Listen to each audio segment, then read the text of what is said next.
Hola, en la clase de hoy vamos a ver qué es la balanza de pagos y vamos a ver por encima cuál es su estructura, ¿vale?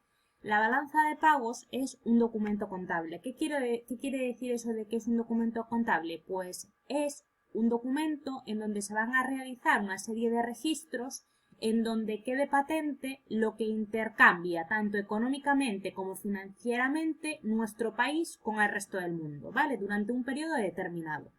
La balanza de pagos que hace nuestro país se puede comparar con la balanza de pagos que hacen otros países en el resto del mundo, porque en España, así como en otros países del resto del mundo, seguimos las instrucciones que nos da el Fondo Monetario Internacional, el FMI, a través de un manual de la balanza de pagos. En concreto, en la actualidad seguimos el sexto manual de balanza de pagos.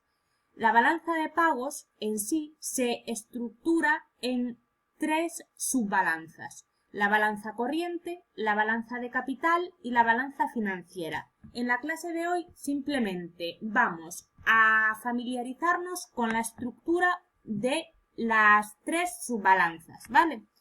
Por un lado tenemos la balanza corriente. Si recordáis, cuando calculábamos el PIB se calculaba por la vía de la demanda como consumo más inversión más gasto público más exportaciones menos importaciones.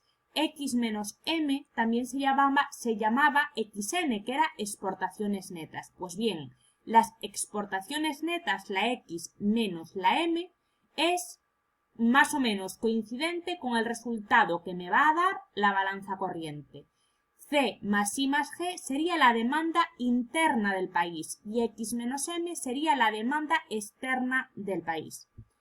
La balanza corriente se subdivide en cuatro balanzas: la balanza de bienes, la balanza de servicios, la balanza de rentas primarias y la balanza de rentas secundarias. Esta estructura se la hay que saber, ¿vale?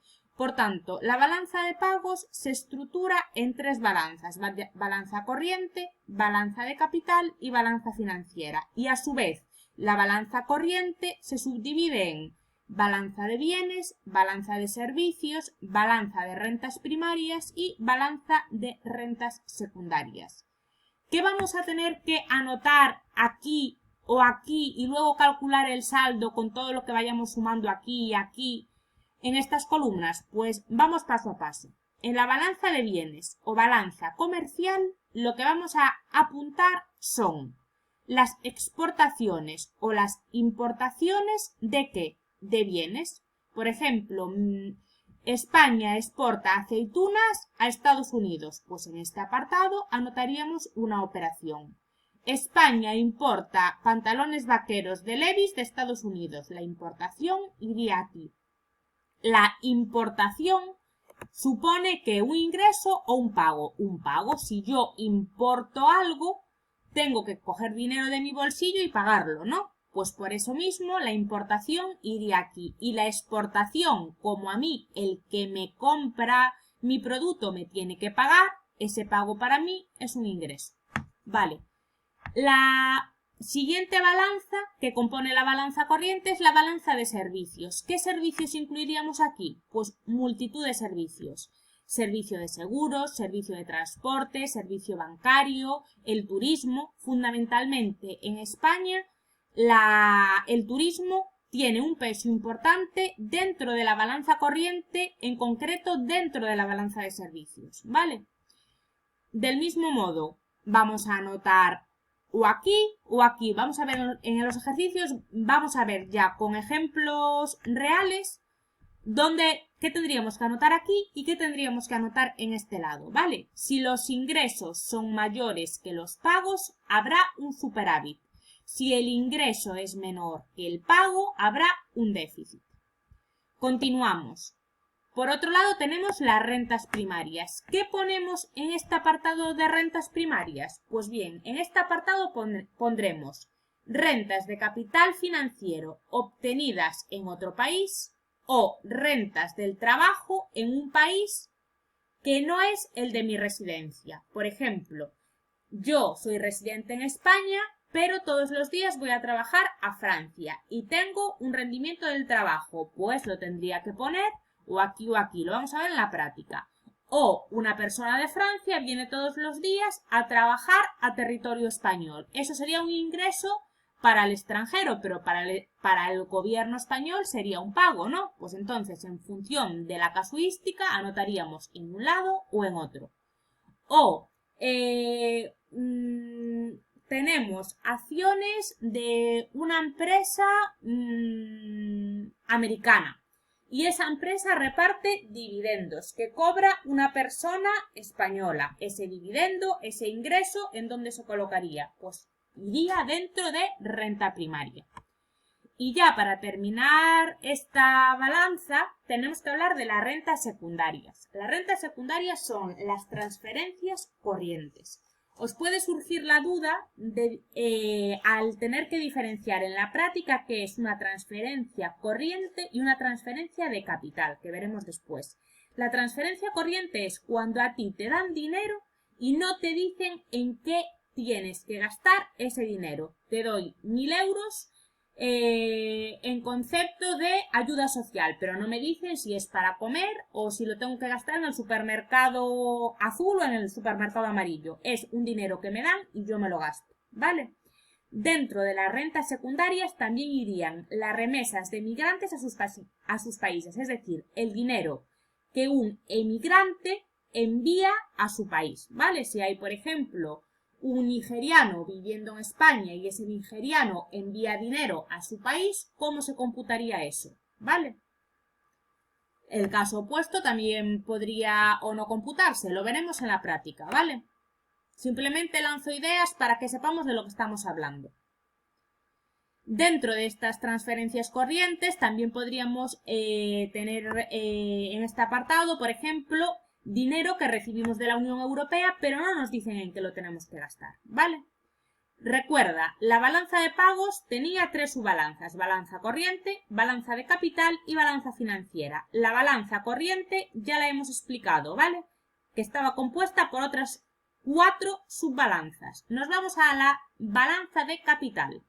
La balanza de capital se subdivide a su vez en 2 balanzas: la balanza de transferencias de capital y la balanza de adquisiciones de activos no financieros no producidos. Y diréis, ¿qué es eso? Pues lo vamos a ver ahora. En la balanza de capital, en transferencias de capital, vamos a poner cantidad de dinero que, por ejemplo, yo recibo, pero que la recibo con una finalidad determinada. Es decir, que me dan a lo mejor 100 millones de euros para construir un colegio, o me dan 300.000 euros para construir una carretera que va desde Marbella a Málaga, y ese dinero me lo da la Unión Europea, pero condicionado a que yo construya esa carretera. Eso sería una transferencia de capital, ¿vale? Y después tenemos la adquisición de activos no financieros no producidos, que lo vamos a asimilar este apartado con 3 cositas: o una patente, o un derecho de autor, o una marca registrada. En la práctica vamos a ver cuándo anotamos aquí un ingreso o un pago, pero quedaros que dentro de la balanza de capital hay 2 subbalanzas: la de transferencias de capital y la adquisición de activos no financieros no producidos, que, aunque comprende muchas más cosas, os vais a quedar con esas 3 cositas: patentes, marcas y derechos de autor. Y ya, para terminar, nos vamos con otra balanza, que es la tercera, que es la balanza financiera. La balanza financiera se divide en otras 3 subbalanzas: la inversión directa, la inversión en cartera y otra inversión, ¿vale? ¿Qué iría en inversión directa? Cuando un ejercicio nos habla de que alguien compra en España o un español compra en el extranjero un número de acciones que nos permite tener la gestión o dirección de una empresa, estaríamos en este tipo de inversión directa, cuando yo compro acciones y me permiten tener el control, ¿vale?, de la empresa. O cuando invertimos o invierten en nuestro país en inmuebles, también hablaríamos de una inversión directa. Nos vamos ya a la segunda subbalanza, la inversión en cartera. Cuando compro una acción o 2 acciones de una empresa que no me da ningún poder, yo no puedo gestionar esa empresa porque tengo un número muy bajito o muy minoritario de acciones, estaría realizando una inversión en cartera o estarían realizando en mi país una inversión en cartera. Lo mismo cuando me hablen de la compra de bonos o la compra de cualquier otro activo financiero. Y ya por último vamos a hablar de dentro de la balanza financiera, de la subbalanza otras inversiones. En este caso, esto es como un cajón desastre, pero nos vamos a identificar en este apartado 2 cositas. Préstamos ligados a operaciones comerciales, es decir, que yo le vendí a alguien mercancía y ese alguien no me pagó en el mismo momento, no me pagó al contado, sino que me va a pagar dentro de 90 días o de 30 días, por ejemplo, ¿vale? O depósitos bancarios, es decir, que viene aquí un señor de Estados Unidos y abre una cuenta en el Banco Santander, ¿vale? Eso sería un depósito bancario. Y ya por último, para cerrar esta clase, vamos a identificar otra subbalanza, la balanza de reservas. La balanza de reservas no está dentro de la balanza financiera, pero para hacernos una idea vamos a recoger, por un lado, la balanza corriente y la balanza de capital, ¿vale? Y por otro lado vamos a tener la balanza financiera y las reservas. Las reservas, identificarlas como un saquito de dinero que puede ir subiendo o que puede ir bajando, ¿vale? Entonces, en las reservas vamos a anotar siempre en esta columna, en VNA. Y en VNP, nunca, nunca, nunca, en reservas vamos a anotar nada. Aquí vamos a poner una rayita, siempre, ¿vale? Otra cosa que se me ha olvidado. Cuando estamos en la balanza corriente, vemos que hay una columna de ingresos y pagos, ¿vale? Y cuando estamos en la balanza de capital, vemos que hay una columna que se llama ingresos y pagos. Pero, tanto en la balanza financiera como en la de reservas, vemos que aquí pone VNP y aquí VNA. VNP es variación neta de pasivos. Y VNA es variación neta de activos. Para que te hagas una idea, cuando tenía un ingreso en la balanza corriente y en la de capital, lo ponía en la primera columna, lo ponía aquí. Pues en la balanza financiera, cuando el resultado es positivo, cuando a mí alguien me debe algo, lo voy a poner aquí, ¿vale? Y cuando yo, español, le debo algo a alguien, tengo un pasivo, tengo una deuda, la voy a anotar aquí, ¿vale? Es como que están cruzadas. Lo que antes iba en este ladito de ingreso, ahora va a ir aquí. Y lo que antes era un pago, ahora va a ir aquí, que es la variación neta de pasivos, ¿vale? Lo vamos a ir viendo poquito a poco a través de ejercicios, que es mucho más fácil. De esta clase lo que os tenéis que memorizar es la estructura de la balanza, ¿vale?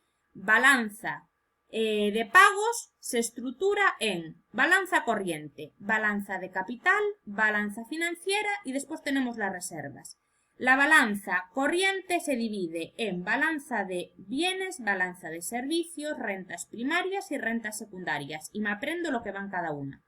La balanza de capital se dividía en 2. Por un lado, las transferencias de capital y por otro lado, la adquisición de activos no financieros y no producidos. Y por otro lado, la balanza financiera se dividía en 3. Inversión directa, inversión en cartera y otro tipo de inversión, ¿vale? Y después, ya por último, nos quedaban las reservas que nunca, nunca, nunca íbamos a anotar nada en la columna de VNP, que era la variación neta de pasivo, e íbamos a apuntar en VNA cualquier modificación de reservas. Si a mí me pagan, iría con un signo negativo. Y si yo le tengo que pagar a alguien, iría con un signo negativo. Y hasta aquí esta videoclase.